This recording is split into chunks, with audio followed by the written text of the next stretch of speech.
কি দিলীপ বাবু, এখনো কি বিয়ে টিয়ে করেছেন নাকি? হ্যাঁ, আর তাছাড়াও তোর মতো ফালতু পুলিশ অফিসারের সাথে কোন মেয়ে বিয়ে করতে চাইবে?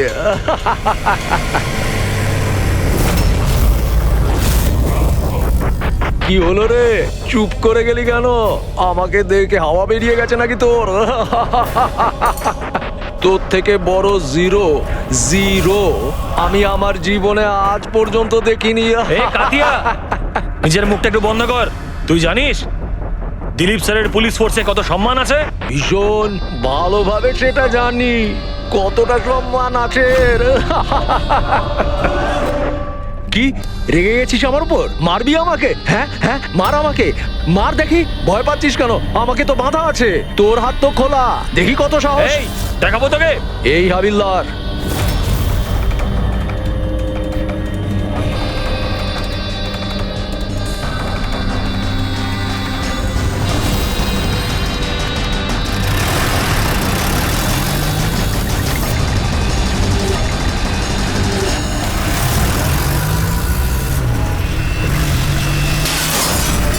ড্রাইভার, গাড়ি থামিও না, চালিয়ে যাও। স্যার, অনেক ধোঁয়া, কিছু দেখতে পাচ্ছি না।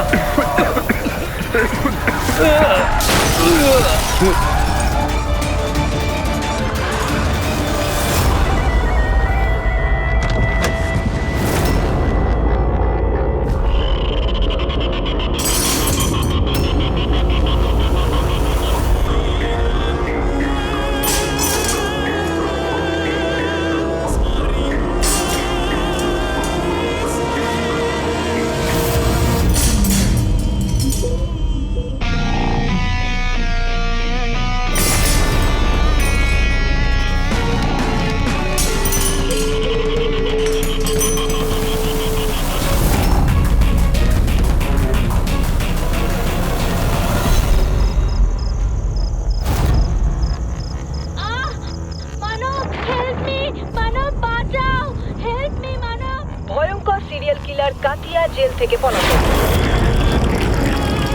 দুদিন আগে ওকে যখন পুলিশ ভ্যানে ট্রান্সফার করা হচ্ছিল, সেই সময় নিজের কিছু সঙ্গীর সাহায্যে কাতিয়া সেখান থেকে পালিয়ে যায়। পুলিশ সকলের উদ্দেশ্যে জানিয়েছে সবাই যেন সচেতন থাকে এবং সজাগ থাকে। দরজা এবং জানলা ভালোভাবে বন্ধ রাখবেন। কাতিয়ার উপর রয়েছে 17টি খুনের অভিযোগ, আর ওর বিশেষত্ব হলো মার্ডার করার আগে ও একটি গান গায়। এই আলো চলে গেল কি করে?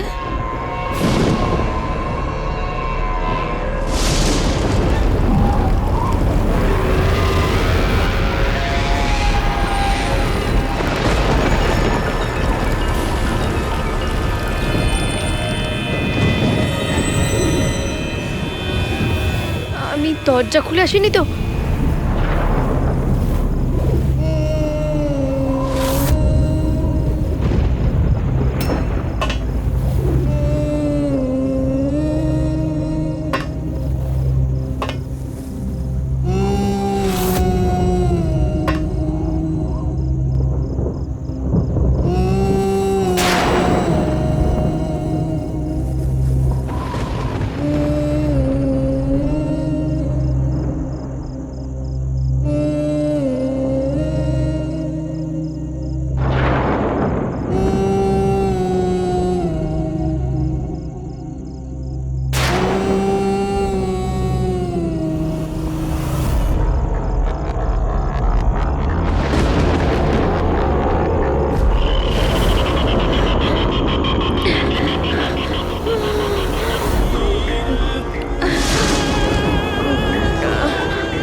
খুব আজবভাবে মারা হয়েছে।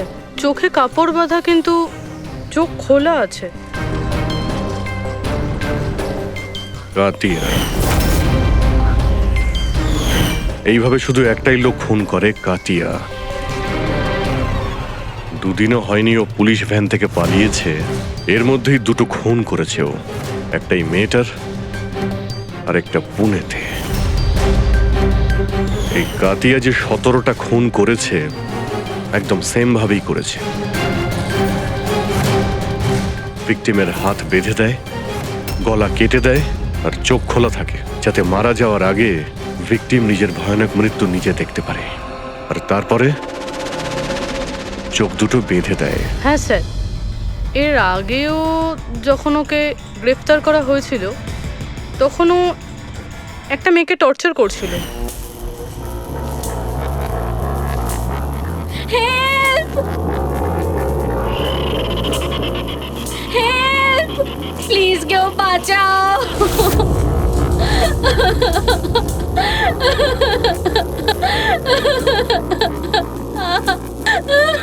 হেল্প! প্লিজ কেউ বাঁচাও! হেল্প!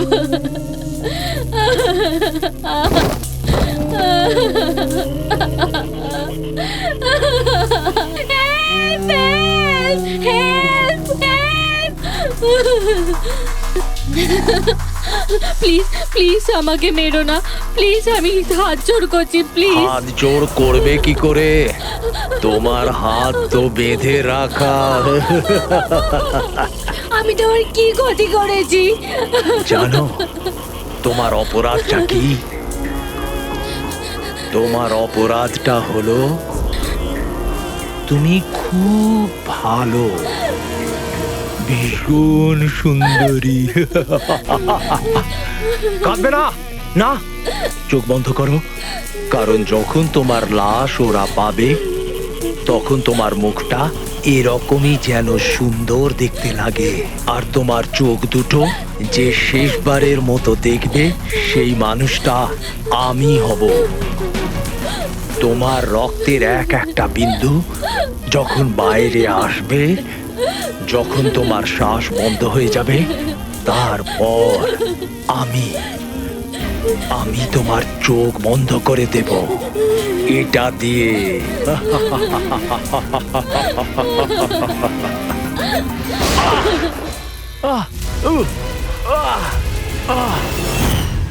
হ্যাঁ রাহুল, বলো।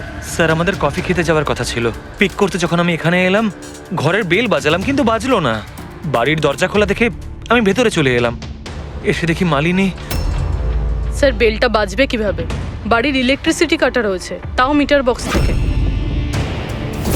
এবার খুনিকে খোঁজা শুরু করব কিভাবে?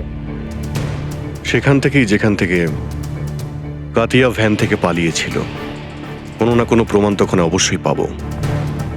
আর ও পালিয়েছে যখন নিজের বাড়ির সঙ্গে যোগাযোগ তো করবেই। চলো দেখা যাক। স্যার, এটা সেই জায়গাটাই যেখানে স্মোক বম ফেলা হয়েছিল। আর আমাদের গাড়িটা এখানে এসে থেমেছিল স্যার। গাড়ি এখানে প্রথম থেকেই অপেক্ষা করছিল ভ্যান আসার জন্য। Yes sir. তার মানে স্যার ওরা জানতো যে কাতিয়াকে কখন এখানে আনা হবে। একদম স্যার। আর পুরো প্ল্যানিং এর সাথে আক্রমণ করা হয়েছিল। আচ্ছা, তোমরা এই ভ্যানটা সেন্ট্রাল জেল থেকে নিয়ে আসছিলে না? Yes, sir. মানে এই দিক থেকে? হ্যাঁ। এই দিক থেকে এসে এখানে এসে রাইট নিয়ে নিল, আর স্মোক বোম এই জায়গাটায় ভ্যানের ভিতরে পড়েছিল। ডান দিক থেকে বোমটা ফেলা হয়েছিল। ডান দিক মানে এই দিক থেকে? Yes sir. স্যার, মনে হয় বমটা এখান থেকে ফেলেছিল। এখান থেকে? পঙ্কজ, যেখানে তুমি দাঁড়িয়ে আছো ওখান থেকে এই রাস্তাটা নজরে আসছে? না স্যার। আসছে না? যদি ওখান থেকে রাস্তাটা নজরে না আসে তো এত অ্যাক্টিভেট কেউ কি করে হবে? যে রানিং গাড়িতে কেউ বোম ফেলে দিল, মুশকিল আছে। এটা ঠিক বলছেন স্যার আপনি। না দেখে এভাবে অ্যাকুরেটলি বম ছোড়া ইম্পসিবল। তার মানে ওর নিশ্চয়ই কোনো দ্বিতীয় সাথী ছিল।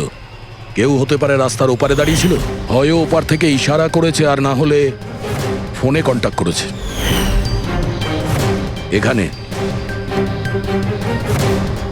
এখান থেকে এই জায়গাটাও দেখা যায় আর এই রাস্তাটাও দেখা যায়। যে ইশারা করেছিল সে নিশ্চয়ই এখানে ছিল, এখানেই ও ছিল।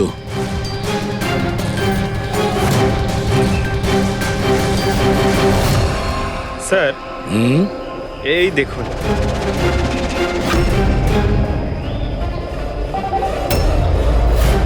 এখানে কেউ দাঁড়িয়ে ছিল স্যার, পান মশলা খেয়েছে। এখানে আরো প্যাকেট আছে, তুলে নাও এগুলো। পঙ্কজ, এই পান মশলার প্যাকেটগুলো ডক্টর সালুকের কাছে পাঠিয়ে দাও। হতে পারে এই প্যাকেটের জন্যেই এই লোকটাকে আমরা পেয়ে যাব, আর ওই লোকটার জন্যই হতে পারে আমরা কাতিয়া পর্যন্ত পৌঁছে যাব। কাতিয়া কাতিয়া কাতিয়া, কান পচে গেল কথাটা শুনে। কাতিয়ার বোন বলে কি সারা জীবন ওর পাপের বোঝা বলবো? কেউ আমার সাথে সম্পর্ক রাখে না, আমাকে বিয়েও করতে চায় না। ঠিকই তো, এক খুনির বোনকে কেউ কেন বিয়ে করবে? আরে আরে আরে ম্যাম, আপনি কোথায় যাচ্ছেন? স্যার স্যার, বললাম তো ওখানে কেউ নেই। শান্ত হও, সব জানতে পারা যাবে।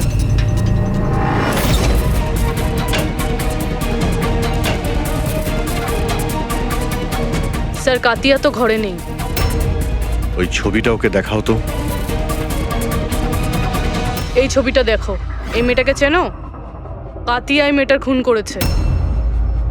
কিন্তু এটা হতে পারে না, কেন? কারণ ওর সাথে যখন জেলে দেখা করতে যাই তখন ও আমাকে বলেছিল ওর ব্রেন টিউমার হয়েছে, আর এই অসুখের জন্য ওর হাত কাঁপতো, ও জলের গ্লাসও ঠিক মতো ধরতে পারে না। আচ্ছা, স্যার যেই লোকটা জলের গ্লাস তুলতে পারে না, সে একটা মেয়ের গলা এত নিখুঁতভাবে কি করে কাটতে পারে? তাহলে কাতিয়াকে খুন করেনি? স্যার যদি এই সব খুন কাতিয়া না করে তাহলে কে করছে?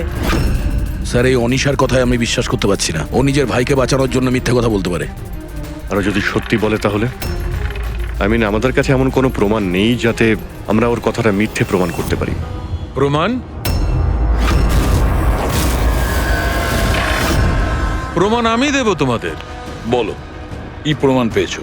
হ্যাঁ, প্রমাণ বাস ওই ক্রাইম স্পটে ওই যে মিটারটা পাওয়া গেছিল আর ওই ভাঙা দরজাটা, ওই দুটোতেই কাতিয়ার হাতে ছাপ পাওয়া গেছে। তার মানে তুমি বলতে চাইছো এই দুটো খুন কাতিয়া করেছে? একদম একদম ঠিক। মালিনীকেও আর ওই সুনীলকেও, দুটো খুনই কাতিয়া করেছে। ওই পুলিশ, পুনে পুলিশ ক্রাইম স্পটে যে হাতে ছাপ পেয়েছে ওগুলো কাতিয়ারই হবে। আর ওই পান মশলার প্যাকেটের উপর সেখানে কার আঙ্গুলে ছাপ আছে? সেই ব্যাপারে এখনো চেকিং চলছে, তোমাকে জানাচ্ছি। কি হলো অভিজিৎ, কি ভাবছো? এখনো বিশ্বাস হচ্ছে না? অনিশা আমাদের মিথ্যে কেন বলতে যাবে? ও ভালো মতোই জানে 2 মিনিটও লাগবে না ওর দাদার বিরুদ্ধে আমাদের প্রমাণ জোগাড় করতে। তাহলে ও আমাদের মিথ্যে গল্প কেন শোনাতে যাবে? হতে পারে এই কাতিয়ার বোন অনিশা মিথ্যে বলছে আমাদের। আবার এটাও হতে পারে যে খুনি অন্য কেউ, যে কাতিয়ার খুন করার পদ্ধতিটা খুব ভালো করে জানতো, আর ব্যাস ও কাতিয়ার টেকনিক অ্যাপ্লাই করে এসব করেছে। কপিক্যাট কিলার? হ্যাঁ পুরবি, কপিক্যাট কিলার। এবারে কাতিয়ার ব্যাপারে পুরো ঠিকুজি বের করতে হবে, ওর পুরো কুষ্টি ঠিকুজি খুঁজে বের করতে হবে। আর এই সব ইনফরমেশন আমাদের শুধু একজনই দিতে পারে। কে স্যার? Senior inspector Dilip.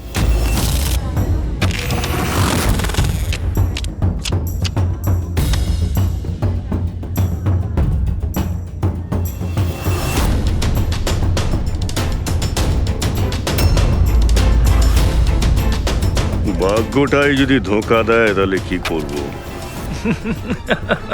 খুব বাজে তাস পেয়েছো, মনে হচ্ছে ভাগ্যটা মন্দার দিকে। এখন পুলিশ ফোর্সে আমার থেকে মুখ ঘুরিয়ে নিল, যার জন্য 30টা বছর নিজের জীবন দিয়েছি। তার ভাগ্য ভালো আর খারাপ দিয়ে কি হবে? মানুষ তার ভাগ্য নিজেই তৈরি করে। Senior inspector Dilip. ACP sir. আরে আপনি এখানে কিভাবে স্যার? এই জায়গাটা আপনাকে শুট করে না স্যার। তুমি জানো তো আমি এখানে কেন এসেছি? জানি স্যার, কিন্তু আমি আপনাকে কোনো সাহায্য করতে পারবো না কাতিয়াকে ধরতে। দিলীপ, আমি জানি যে তুমি হতাশায় ভুগছো। পুলিশ থেকে সাসপেন্ড করার পর। হতাশা? হতাশা খুবই ছোট একটা শব্দ। সমস্ত জীবনটা আমি পুলিশ ফোর্সকে দিয়েছি স্যার। আর কি দিয়েছে পুলিশ ফোর্স আমাকে? আমার যোগ্যতাকে সন্দেহ করেছে। ওরা ভুলে গেছে আমি সেই যে প্রথম কাতিয়ার মতন খুনিকে ধরেছিল। এবার দ্বিতীয় সুযোগ এসেছে তোমার নিজের হারানো সম্মান ফিরে পাওয়ার জন্য। দিলীপ, আমরা একসাথে মিলে কাতিয়াকে ধরবো। বলো রাজি?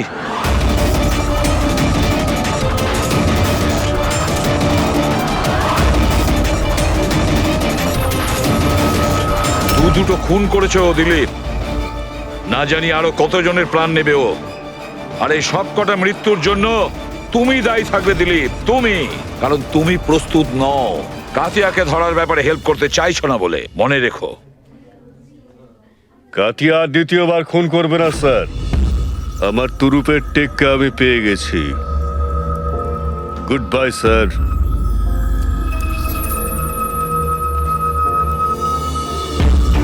উনি তো এসিপি প্রদ্যুমান, তাই না? এখানে কি করতে এসেছিল? আমাকে কর্তব্যের শিক্ষা দিতে এসেছিল। তুই বল, কাজ হয়েছে নাকি? হ্যাঁ, কাতিয়া খুব শীঘ্রই এসে পড়বে নিজের গার্লফ্রেন্ডের সাথে দেখা করতে। কোথায় আসবে?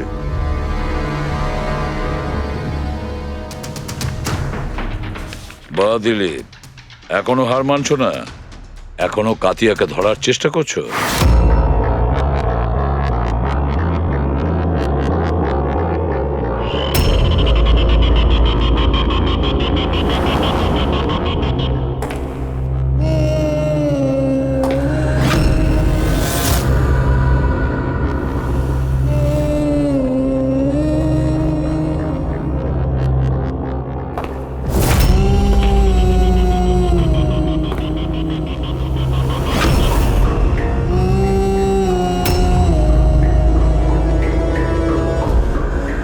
এটা আবার কি?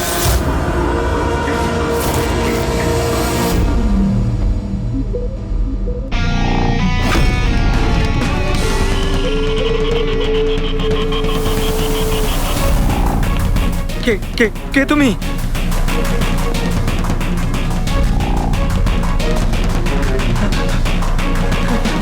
কিছু কিছু বলছো না কেন তুমি? কি কি কি কি কি চাই তোমার?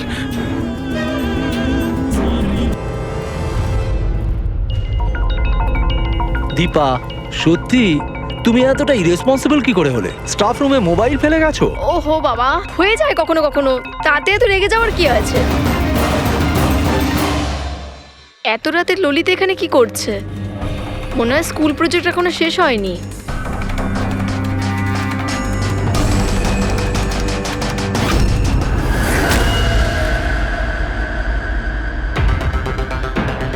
ঠিক সেই রকম গলা কাটার সেই দাগ, খোলা চোখে পট্টি, আর এই হাতে দড়ি বাঁধার দাগ। এটা নিশ্চয়ই কাতিয়া করেছে। তার মানে স্যার, খুনি আমরা যেরকমটা ভাবছিলাম আদতে সেরকম কেউ নয়। আমার তো মনে হচ্ছে এই কাতিয়াই এই খুনগুলো করছে। না ফ্রেডি,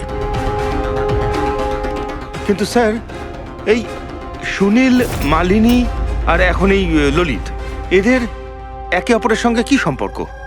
প্রয়োজন নেই নিজেদের মধ্যে সম্পর্ক রাখার। কারণ এই কাতিয়া যে কোনো কাউকে কোনো কারণ ছাড়াই, কোনো ভাবনা চিন্তা না করেই মেরে দেয়। স্যার আসুন। স্যার, ইনি এখানকার ওয়াচম্যান। ইনি বলছিলেন যে পুরো স্কুল খালি হয়ে গেছিল ললিত ছাড়া, আর ব্যাস এনারা দুজন এসেছিলেন। ও, তার মানে এই কাতিয়া গেট দিয়ে ভেতরে আসেনি, অন্য কোনো রাস্তা দিয়ে ভেতরে এসছে। কিন্তু স্যার, ক্লাসে আসার কোনো অন্য রাস্তা নেই। তাহলে হতে পারে ও অন্য কোনো রাস্তা বানিয়ে নিয়েছে।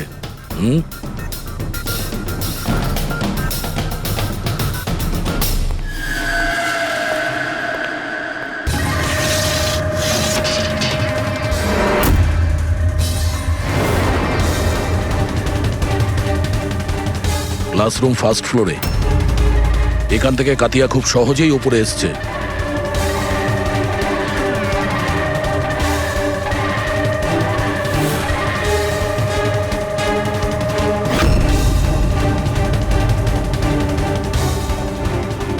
স্যার, হ্যাঁ, বাইরে পানওয়ালাটার সাথে কথা বললাম, বললো যে 2 ঘন্টা আগে নাকি কাউকে পেছনের রাস্তা দিয়ে স্কুল কম্পাউন্ডে ঢুকতে দেখেছে ও। ওর চেহারার আর কোনো বর্ণনা দিয়েছো? স্যার কাতিয়ার ফটো দেখিয়েছিলাম কিন্তু চিনতে পারেনি। কিন্তু বলছিল স্যার যে লোকটা এখানে এসেছিল সে লাল রঙের একটা ময়লা শার্ট পরেছিল। আচ্ছা, এরকম কি? হ্যাঁ স্যার। এটা এখানে আটকে ছিল, হতে পারে উপরে ওঠার সময় বা নিচে নামার সময় আটকে গেছে।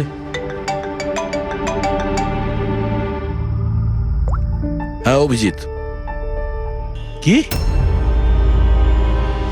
ঠিক আছে, হ্যাঁ আমাকে আপডেট দিতে থেকো। কি হয়েছে স্যার? ওই যে পান মশলার প্যাকেটগুলো পেয়েছিলাম আমরা রাস্তার ওপর, ওতে অনিশার আঙুলের ছাপ আছে। তুমি জানো এটা কোথা থেকে পেয়েছি আমরা? তুমি জানবে নিশ্চয়ই। আর তুমি এটাও জানো নিশ্চয়ই এখানে কার আঙুলের ছাপ রয়েছে। হ্যাঁ, মিথ্যে বলেছিলাম আপনাদেরকে। গিয়েছিলাম ওখানে সাহায্য করতে, যাতে ও ভ্যান থেকে পালাতে পারে। তুমি জানো এটা কত বড় অপরাধ? কাজটা ঠিক হোক বা ভুল, আফটার অল তো আমার দাদা। ওর ব্রেন টিউমারের কথাটা আমাকে যখন বলল, আর সেই সাথে বলল জীবনের শেষ দিনগুলো ও জেলে কাটাতে চায় না, তখন খুব কষ্ট হলো। তো তুমি ওখানে চলে যাও ওকে বাঁচানোর জন্য। তুমি পুলিশ ভ্যানে আক্রমণ করাও। আমি ওখানে গিয়েছিলাম ঠিকই, কিন্তু সত্যিটা হলো আমি গিয়ে যে কিছু করব তার আগে অন্য কেউ ওকে ওখান থেকে নিয়ে যায়।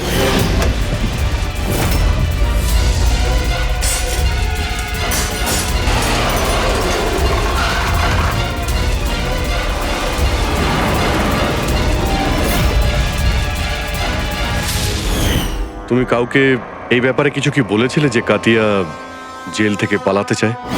ওর কোনো বন্ধু নেই, সবাই শত্রু।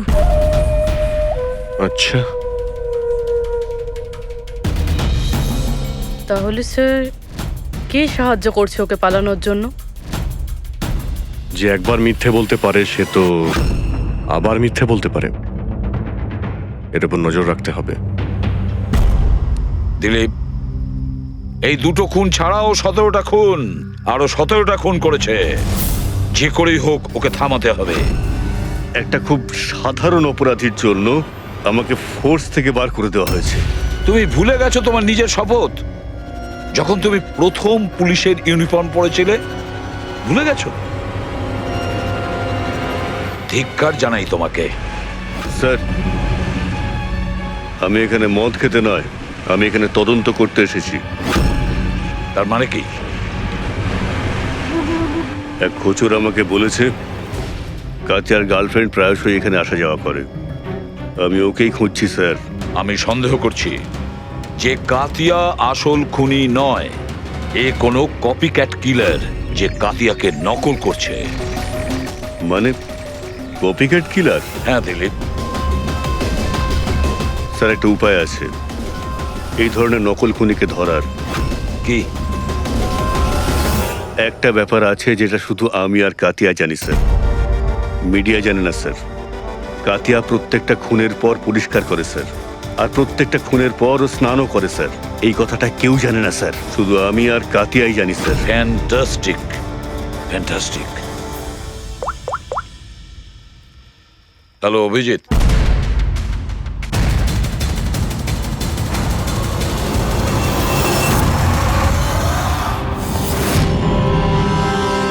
এরা দুজন গেল কোথায়?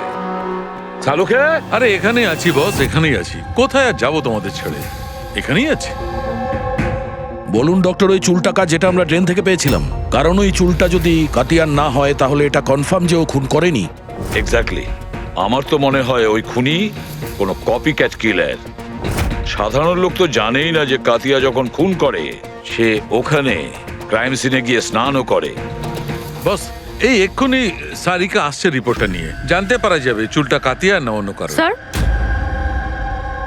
স্যার আমরা চুলের ডিএনএ টেস্ট করিয়েছি, অনিশার ডিএনএর সঙ্গে ম্যাচ করে গেছে। 100% ওই চুলটা কাতিয়ার। প্রথম থেকেই বলছিলাম আমি স্যার যে অনিশা নিজের ভাইকে বাঁচানোর জন্য মিথ্যার উপর মিথ্যে বলছে। ও নিশ্চয়ই জানবে কাতিয়া কোথায় লুকিয়ে আছে। গ্রেপ্তার করে নেব ওকে। হ্যালো স্যার, আমি কাতিয়ার ঠিকানা পেয়ে গেছি স্যার। কি? কাতিয়াকে পেয়েছো?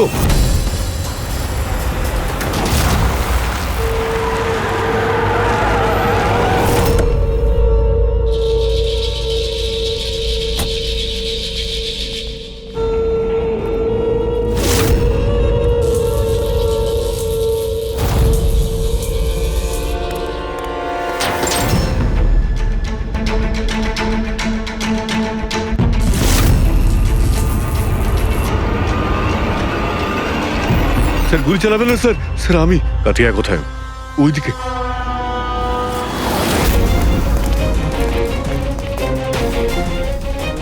স্যার এখানেই রয়েছে কোথাও।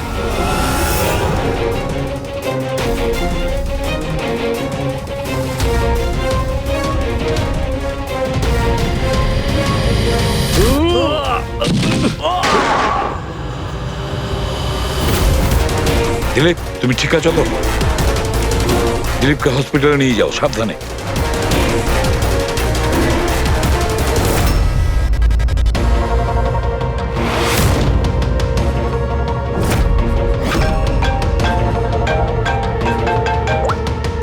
হ্যাঁ সালুকে বলো। হোয়াট? কাতিয়া খুনি নয়? যদি কাতিয়াই খুনি ছিল তাহলে ওর লাশ এখন আপনার সামনেই রয়েছে, তাও আপনি বলছেন যে কেসটা শেষ হয়নি। হ্যাঁ, তবুও আমি বলছি কেসটা শেষ হয়নি। কেস শেষ হয়নি? না। খুনি কাতিয়া নয়, অন্য কেউ? এক্স্যাক্টলি। এই 3টে খুনি এ করেনি, অন্য কেউ করেছে। স্যার আমরা ওই চুলের স্যাম্পলগুলো চেক করেছিলাম যেগুলো আপনারা ক্রাইম সিন থেকে পেয়েছিলেন। ওই চুলগুলো থেকে আমরা মাইগ্রেন, মাথার যন্ত্রণার ওষুধ পেয়েছি। এমন মাথার যন্ত্রণা যেগুলো ব্রেন টিউমারের রোগীদের হয়ে থাকে, তাদেরই দেওয়া হয়। তার মানে কাতিয়ার বোন অনিশা সত্যি বলছিল, কাতিয়ার আগে থেকেই ব্রেন টিউমার ছিল। হ্যাঁ স্যার, আমরা এর এমআরআই করেও চেক করেছি। এমন টিউমার ছিল যাতে ওর হাত কাঁপতো। একদম। আর সেই জন্যে যেভাবে ক্লিন কাট আছে গলার ওপরে, সেটা এই লোকটি করতেই পারবে না। এ এত পরিষ্কার করে গলা কাটতেই পারবে না। কিন্তু স্যার আক্রমণের সময় তো এর হাতে ছুরি বাঁধা ছিল, তাই না? পুরবি হয়তো ওই সময় ওর হাতে ছুরি বাঁধা ছিল, তবুও তো ওর হাত কাঁপতো, তাই না? আর হাত কাঁপলে আঘাতও তেড়া বেঁকা হতো, সরল রেখায় হতো না। হতে পারে ওই ছুরিটা ওর হাতে বাঁধা ছিল এই জন্যই যে ওই ছুরিটা পড়ে যেন না যায়। যদি এই খুন কাতিয়া না করে থাকে তাহলে ওর চুল আর আঙ্গুলের ছাপ ক্রাইম সিনে আসলো কিভাবে? ক্রাইম সিনে আসলো কিভাবে? কেন? কি উদ্দেশ্য থাকতে পারে এই কপিক্যাট কিলারের খুন করার জন্য? স্যার এই 3জন ভিকটিমের মধ্যে কোনো সামঞ্জস্য নেই, কিছুই কমন নেই। আর এই সুনীল, ও তো থাকতোই অন্য শহরে, পুনেতে। হ্যাঁ স্যার, না তো এদের স্কুল কলেজ এক, না তো কাজ। একজন ইঞ্জিনিয়ার, একজন সিএ। এই সোশ্যাল মিডিয়াতে কি তুমি দেখেছো যদি কোনো কমন ফ্রেন্ড থাকে? স্যার কোনো কমন ফ্রেন্ড নেই, চেক করেছি আমি। কিন্তু স্যার খুনি এই 3জনকেই কেন টার্গেট করেছিল? সেটাই তো। কেন? স্যার ডেকেছিলেন আমাকে? হ্যাঁ রাহুল, এসো। এই ফটো দুটো ভালো করে দেখো। এ সুনীল আর এ ললিত, এদের দুজনের মধ্যে কাউকে তুমি চিনতে কি? একটু মন দিয়ে দেখো, মনে করো। না স্যার। কিন্তু কেন? আমি সন্দেহ করছি এই দুজনকে খুন, মানে সুনীল আর ললিতকেও খুন মালিনীর খুনিই করেছে। কারণ আমাদের মনে হলো হয়তো তুমি জানবে যে মালিনীর কি এদের সঙ্গে কোনো কানেকশন ছিল। স্যার যদি কোনো কানেকশন থেকেও থাকে আমি বলতে পারবো না। তার মানে? কারণ মালিনীকে আমি অত ভালো করে চিনতাম না। 10 বছর আগে একটা পিকনিকে দেখা হয়েছিল, তারপরে আমাদের কোনো টাচ ছিল না। তারপর আমি ওর ছবির সাহায্যে সোশ্যাল মিডিয়াতে আইডি সার্চ করলাম আর ওকে রিকোয়েস্ট পাঠালাম। আমাদের সেদিন কফি শপে যাওয়ার কথা ছিল, কিন্তু এটা দেখুন, 10 বছর পুরনো পিকনিকের ফটো এখনো আমার ফোনে আছে। আচ্ছা, এটা কিনা ড্যাম না লোনাওয়ালাতে? হ্যাঁ sir. Kila dam, Lonavala? Sir 1 minute.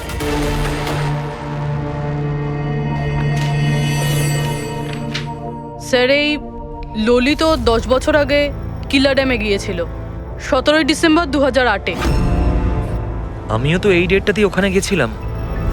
17 December 2008-এ? আচ্ছা, এটা আবার সেই সূত্র নয় তো যেটা আমরা খুঁজছিলাম, এই 3জনের মধ্যে কানেকশন? দেখো তো একটু সুনীল ওই ডেটে ওখানে গিয়েছিল কিনা।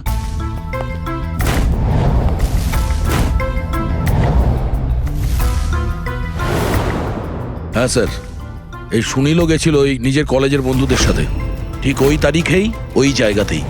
তিনজনের একসঙ্গে থাকা ওই একই ডেটে এটা কোনো কোইন্সিডেন্স হতে পারে না স্যার। এক্স্যাক্টলি অভিজিৎ, 17ই ডিসেম্বর 2008।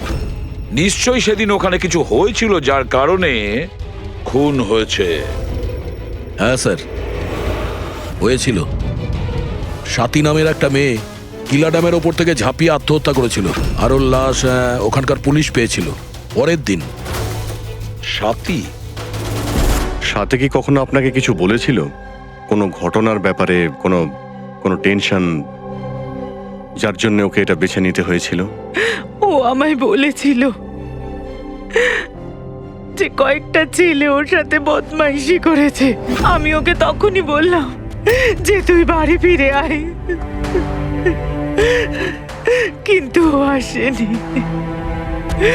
আর তারপরের দিনই ওই ছেলেগুলোর ব্যাপারে কিছু বলেছিল?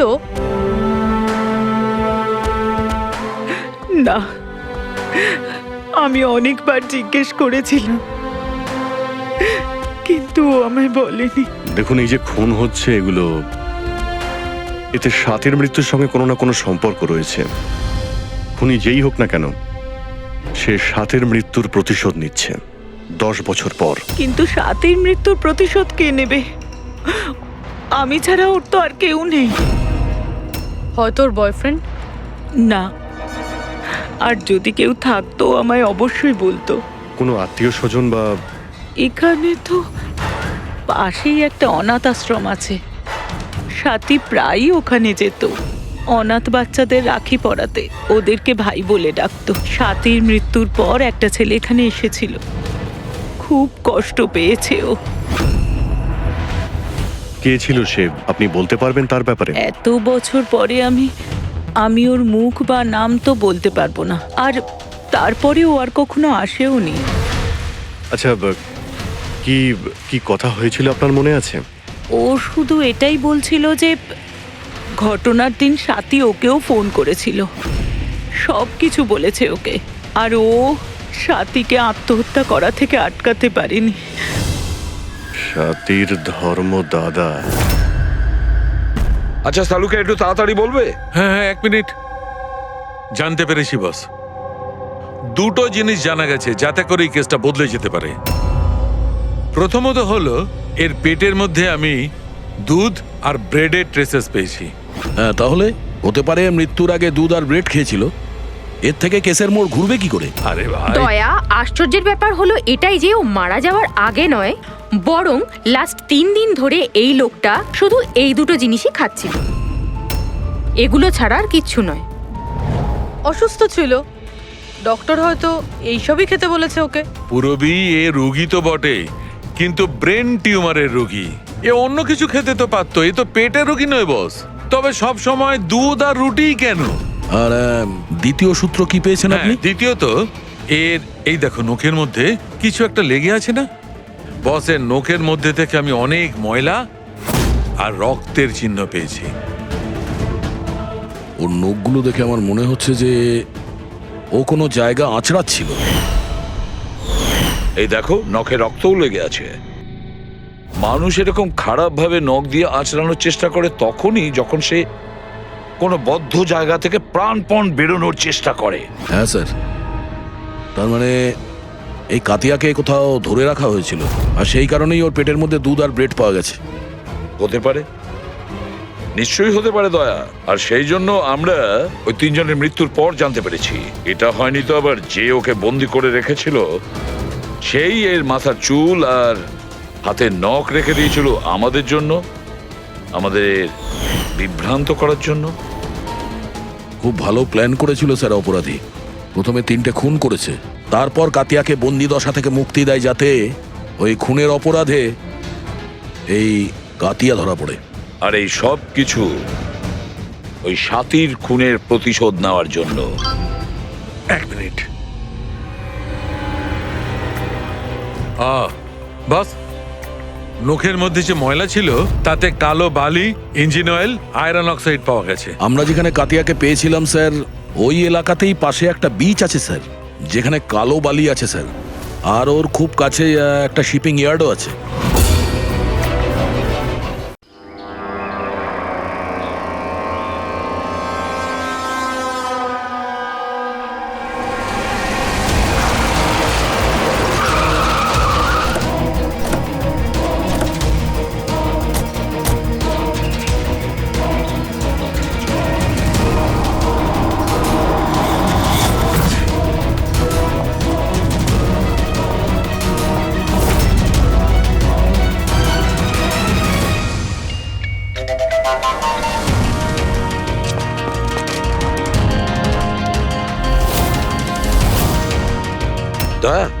স্যার।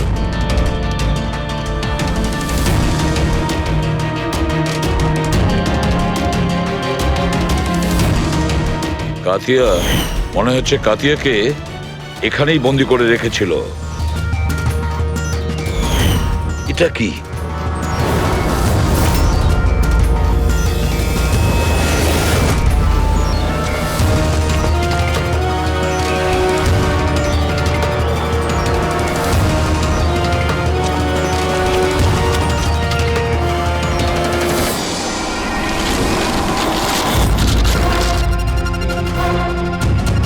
মনে হচ্ছে এটা সেই ভ্যান যার ব্যাপারে অনিশা আমাদের বলেছিল। তার মানে ওদের আড্ডা এখানেই কোথাও হবে। স্যার হতে পারে এখান থেকে কোনো প্রমাণ পেয়ে যাব। হ্যাঁ, দেখো গাড়ির কোনো পেপার আছে কিনা।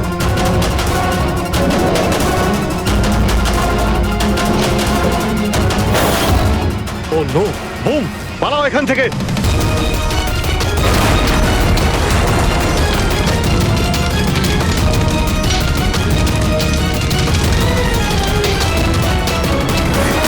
এই, এই, এই, দাঁড়া! এই দাঁড়া! দাঁড়া বলছি, দাঁড়া! কোথায় পালাচ্ছিলি? হ্যাঁ,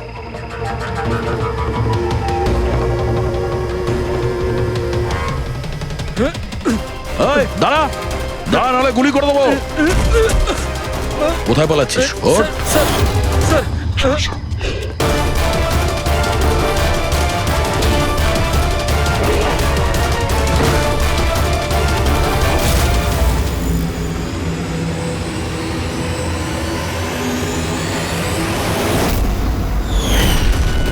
সিনিয়র ইন্সপেক্টর দিলীপ, সাথীর ধর্ম ভাই, যাকে ও ফোন করেছিল।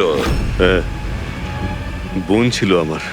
যেদিন ও আমাকে ওই তিনজনের নাম বলল, আমি কথা দিয়েছিলাম ওকে যে আমি ওদের থেকে এক একটা হিসেব নেব, কিন্তু পরের দিনই ও আত্মহত্যা করে। তুমি একজন পুলিশ অফিসার, আইনের সাহায্য তুমি ওকে শাস্তি দিতে পারতে। তোমার কি মনে হয় আমি চেষ্টা করিনি? গত 10 বছর ধরে আমি একটাই চেষ্টা করে যাচ্ছি যে আইনগতভাবে ওদের শাস্তি দেওয়ানোর, কিন্তু কেউ এগিয়ে আসেনি। এভাবে আমি সফল হলাম। এবার সাফল্যটা কোথায় আসলো তোমার দিলীপ? একজন পুলিশ অফিসার থেকে খুনি হয়ে গেছো তুমি। খুনি। অন্তত চেষ্টা তো করেছি আমি। যেদিন কাতিয়াকে ওই ট্রান্সফার করছিলাম সেদিনকে আমি ওকে কিডন্যাপ করাই। ওই তিনজনকে হত্যা করার পর আমি কাতিয়াকে ছেড়ে দিই, যাতে কেউ আমাকে সন্দেহ না করে। আমি জানতাম যে ও বদলা নিতে নিশ্চয়ই আসবে, আমার উপর অ্যাটাক নিশ্চয়ই করবে, আর ও সেটা করলো। তারপরে যা কিছু ঘটেছে আপনাদের সামনেই ঘটেছে। আমার প্ল্যান পারফেক্ট ছিল। ওর ব্রেন টিউমারের জন্য সমস্তটা গন্ডগোল হয়ে গেল। তুমি ফোর্সে ছিলে, এটা তো অবশ্যই জানতে যে আজ নয়তো কাল আসামি ধরা পড়েই। গত 10 বছর ধরে আমি বোনের হাতে রাখি পরিনি। অ্যারেস্ট হওয়ার কোনো দুঃখ নেই আমার। রাখির সম্পর্ক আর রাখির বন্ধন দুটোর গুরুত্বকেই আমি সম্মান করি, কিন্তু আরো একটা কর্তব্য আছে, ইউনিফর্মের মর্যাদা রাখা। নিজের দেশের প্রতি যে কর্তব্য, সেই কর্তব্য তুমি ভুলে গিয়েছিলে। তুমি পুলিশ অফিসার হওয়া সত্ত্বেও তিনটে খুন করার অপরাধের কি শাস্তি, সেটা তো তুমি খুব ভালো রকম জানো।